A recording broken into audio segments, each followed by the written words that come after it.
be. So Quana asked me, would I talk about the Lion King? And I would not be me if I didn't talk about the Lion King, right? The powerful part about the Lion King was that Mufasa and Sorobi, and when they were interconnected, right, and they were protected, their sons and their daughters could walk around all these places.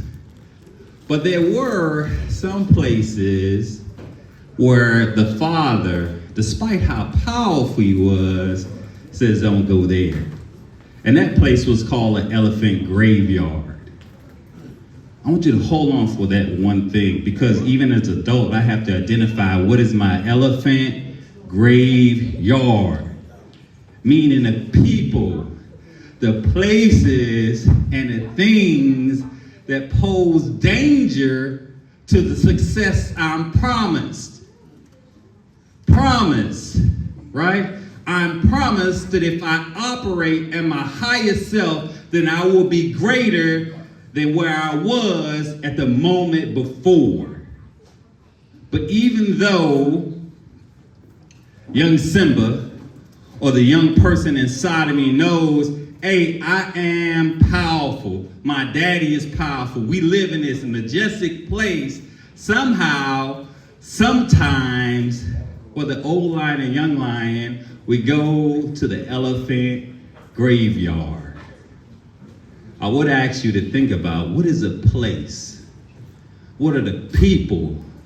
What are the things I got to be careful of? Because if I don't know what my elephant graveyard is, a whole lot of times you in it, and then you got to hope that you struggle or find your way out of it. So can I hold you for 1 second? What is your elephant graveyard? If you don't define what the elephant graveyard is, sometimes it's anger. Sometimes it is the friend that I love a whole lot, but he or she is caught up in all these drama in all these places. Sometimes it is the organization or the place that I'm affiliated with that says, do these particular things, do this, but you know that in the process of being in that elephant graveyard, that place, that purpose, or that thing, that you diminish who you are in order to be acceptable in that moment. What is your elephant graveyard? And it ain't just for kids, because adults die daily too. When you're around the wrong people,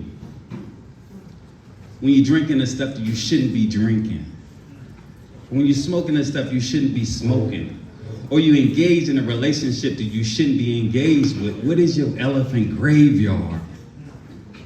I can tell you, right? I know my elephant graveyard. I cannot be out at a certain time drinking too much stuff with a certain group of people. I know, my wife's Jamaican. I don't want to die. Make sense? She look nice, right? I do not want to die. I got to know what my elephant graveyard, but I also know that I'm around the wrong people at the wrong time, that everything that I communicate about what we want for our community dies, because nobody wants to follow somebody who can't lead himself.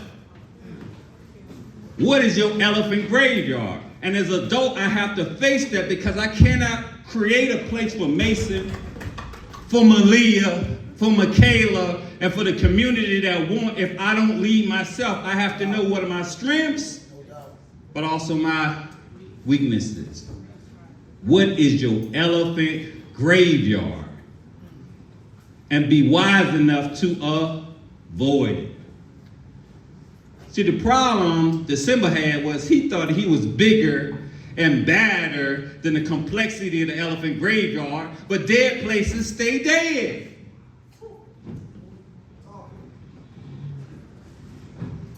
I'm gonna go over here and change. No, you ain't gonna change something that's dead. Change you. What is your elephant graveyard? I talked a little bit about the power of Ubuntu. I am because we are. What I would ask you, and I'm gonna be really quick, I want you to think about, what are your 5 friends? Who are the 5 people that influence you? I want you to think about it. You got to give me the 5. Count the 5. Who are the 5 people? Not people that you are around all the time. Who are the 5 people that influence you? When you got it, just go right here. Who are the 5 people that influence you? Oh, okay. I got name 5. You want me to actually name 5? 5 people that influence you, right? Y'all ready? Yeah. Okay. I'm gonna ask you one. I'm gonna go for my kid. Who is one of the people that influenced me, right? Or no, let me give you the mathematics. I'm gonna give you good math. You ready? Of the 5, right? Of the 5, left hand, right hand. Which ones are pushing you to move forward? And which ones are causing you to stay the same?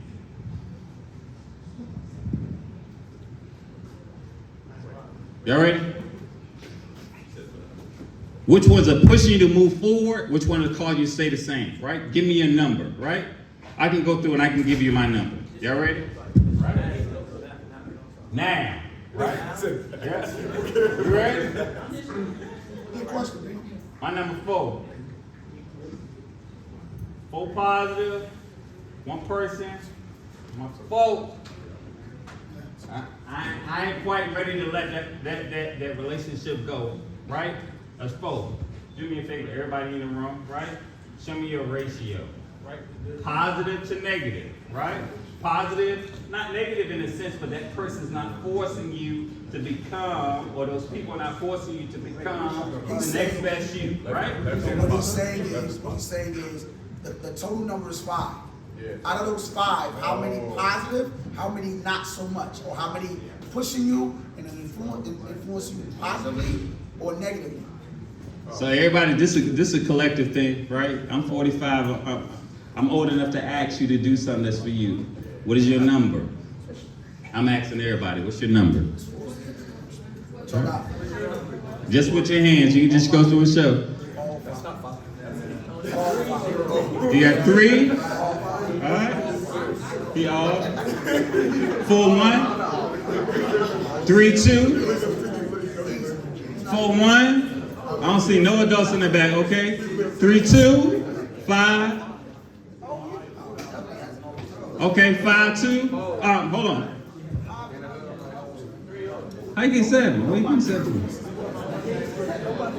Okay. Let me ask you a question or two. You can put your hands down, right? How much time are you spending with the people that are not forcing you to change? More than you what? The ratio should always be at least 3 to 2. You got to have more people who are causing you to change in your life than people who want you to stay the same, right? Everybody knows I talk a little bit about Rafiki, right? Or Pumbaa and Timon, right? Everybody saw Lion King? I got 2 minutes left, right? Was Pumbaa and Timon forcing, right, Simba to move at a higher level? Huh? Hakuna Matata, that's a high level? They want him to change and be better? Let me break it up. I don't know. Let me make sure. No, come on. So when Simba was with, right, Pumbaa Timon, what was he eating? Bugs. Is that in a lion's life? Is that a lion's appetite or diet? What I will tell you is, if you're not careful, right, and we talk about the people who don't want you to change, if you're not careful, it will force you, right, or convince you that eating bugs, right, is good for you. Why? The reality is, it don't take a whole lot to eat bugs. It don't. And if I'm not careful with the relationships that I'm with, right, or the people that I'm around, what happens is, if I'm doing the same thing every year, achieving the same goals, right, and not moving forward, the question is, are you hunting after big game, or are you satisfied with bugs? That's an adult question too, right? If you ain't made no changes, and you doing the same thing, right, and your friends have not caused you to level up either spiritually, financially, or mentally, then are you eating bugs? It's easy to hang around people who don't force you to move to the next level. That's easy. Because what happens is you look big and bad around people who ain't doing nothing. But the question that we talked a whole lot about and King said is, how do you define your own value? And you'll know it because when you're around people who are your positive people, they will force you and they will challenge you to say, why haven't you changed? Why haven't you moved forward? And some of those people you don't want to be around because it's easier to just lay back and be the biggest and the baddest person around people who don't want it at the next level.